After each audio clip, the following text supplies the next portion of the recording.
बिहार चुनाव 2025 पूरी कहानी एएस स्टडी सेंटर की तरफ से।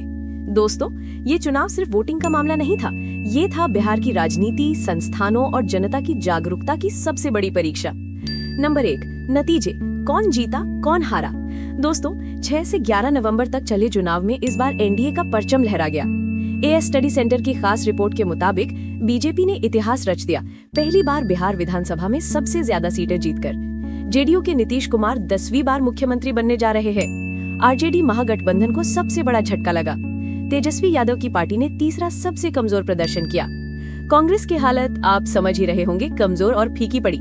एएस स्टडी सेंटर की भाषा में 2025 में बिहार ने कमल और चिराग वाली एनडीए को भरपूर भरोसा दिया। नंबर 2, मतदाता सूची विवाद, एसआईआर, चुनाव का सबसे बड़ा तूफान। चुनाव से पहले जो भूचाल आया वो था एसआईआर, स्पेशल इंटेंसिव रिवीजन। विपक्ष ने आरोप लगाया कि हाशिए पर पड़े समुदाय जैसे कि गरीब, महिला, माइग्रेंट के मतदाताओं को मतदाता सूची से बाहर किया जा रहा है। गरीब, महिलाएं, माइग्रेंट्स, इनके नाम सबसे ज्यादा काटे गए। चुनाव आयोग सूची को ज्यादा साफ करने के नाम पर मतदाता अधिकार छीन रहा है। मामला सुप्रीम कोर्ट तक पहुंचा। लेकिन दोस्तों, एएस स्टडी सेंटर की ब्रेकिंग इनसाइट, पहले चरण में 64.66% का रिकॉर्ड मतदान हुआ। यानी नाम कटे होंगे पर लोकतंत्र की आवाज पहले से ज्यादा जोर से गूंजी। कुछ एक्सपर्ट्स के अनुसार हटाए गए नामों में बहुत से डुप्लीकेट या स्थानांतरित मतदाता थे, इसलिए असली वोटर्स का प्रभाव कम नहीं हुआ, बल्कि निष्पक्षता बेहतर बनी। इसके बावजूद मतदाता घरों से निकलकर मतदान केंद्रों तक उमड़े। पहला चरण रहा रिकॉर्ड लेवल का। नंबर 3, मोकामा का हत्याकांड, चुनाव में बाहुबल की वापसी। चुनाव का सबसे चौंकाने वाला और दुखद मामला। चुनाव प्रचार के बीच मोकामा सीट पर एक बड़ी हिंसक घटना हुई। जन सुराज पार्टी समर्थक दुलारचंद यादव की गोली मारकर हत्या कर दी गई। ये माना गया कि घटना राजनीतिक और वैचारिक टकराव से जुड़ी थी। चुनाव आयोग ने डीजीपी से रिपोर्ट मांगी।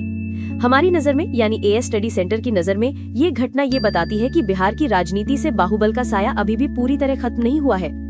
नंबर 4, लल्लन सिंह का विवादित बयान, चुनावी आग में घी।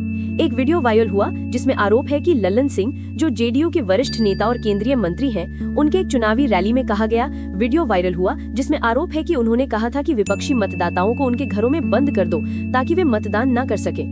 एफआईआर दर्ज हुई, चुनाव आयोग ने नोटिस भेजा। लल्लन सिंह बोले, वीडियो का सिर्फ एक हिस्सा दिखाया गया है।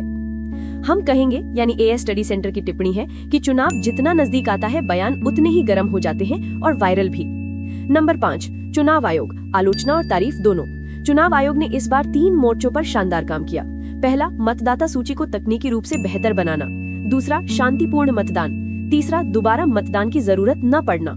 इसके अलावा हथियार जमा कराने का निर्देश भी दिया गया, खासतौर से मोकामा जैसी चीटें ध्यान में रखकर। एएस स्टडी सेंटर कहेगा कि ईसी ने चुनौतियों के बीच भी चयन प्रक्रिया को करीने से संभाला है। नंबर 6, मतदाता भागीदारी। कुछ विश्लेषकों का मानना है कि एसआईआर के बाद नाम कटने वालों में बहुत से ऐसे लोग थे जो डुप्लीकेट या स्थानांतरित मतदाता थे, इसलिए वास्तविक जनता में मतदान करने वालों की संख्या प्रभावित नहीं हुई, बल्कि निष्पक्षता बेहतर बनी। सबके बावजूद मतदाता घरों से निकलकर मतदान केंद्रों तक उमड़े। पहला चरण रहा रिकॉर्ड लेवल का। इससे साफ होता है कि बिहार का वोटर अब पहले से ज्यादा जागरूक और सक्रिय है। नंबर 7, चुनावी रणनीतियां, किसकी चली किसकी फिसली। एनडीए की रणनीति 100% सफल रही। बीजेपी जेडीयू गठबंधन की रणनीति इस चुनाव में बहुत कामयाब रही। भाजपा पहली बार इतनी ज्यादा सीटें जीतने में सफल रही और इसका मतलब है कि भाजपा की पकड़ बिहार में मजबूत हो रही है। महिला वोटर टारगेटिंग, विकास और जातीय सामाजिक समीकरण, बीजेपी का संगठनात्मक ढांचा, जेडीयू बीजेपी का संयुक्त मैसेजिंग।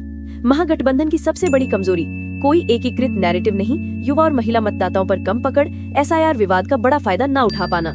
एएस स्टडी सेंटर का इलेक्शन वर्डिक्ट है कि ये चुनाव दिखाता है कि रणनीति प्लस संगठन प्लस संदेश इक्वल टू जीत का फॉर्मूला। निष्कर्ष, बिहार चुनाव 2025 की पूरी तस्वीर। एएस स्टडी सेंटर के सार में ये सिर्फ एक चुनाव नहीं था, ये लोकतंत्र, संस्थाओं और राजनीतिक रणनीति की 3 तरफा परीक्षा थी। एसआईआर विवाद ने मतदाता अधिकारों पर गहरे सवाल उठाए। मोकामा हत्याकांड और विवादित बयान ने दिखाया कि बिहार की राजनीति अभी भी बहुत भावनात्मक और तीखी है। अंत में एनडीए की जीत ने बिहार की राजनीतिक दिशा को एक नए दौर की तरफ मोड़ दिया। 2025 का चुनाव बताएगा कि आने वाले 5 साल बिहार की राजनीति किस दिशा में चली जाएगी। दोस्तों, अगर आप ऐसी गहरी डेटा आधारित और साफ सुथरी राजनीतिक विश्लेषण चाहते हैं तो एएस स्टडी सेंटर अभी सब्सक्राइब कर दीजिए, क्योंकि यहाँ आपको मिलता है तथ्य, विश्लेषण और राजनीति की असल कहानी। और हाँ, इस वीडियो को लाइक और शेयर जरूर करें।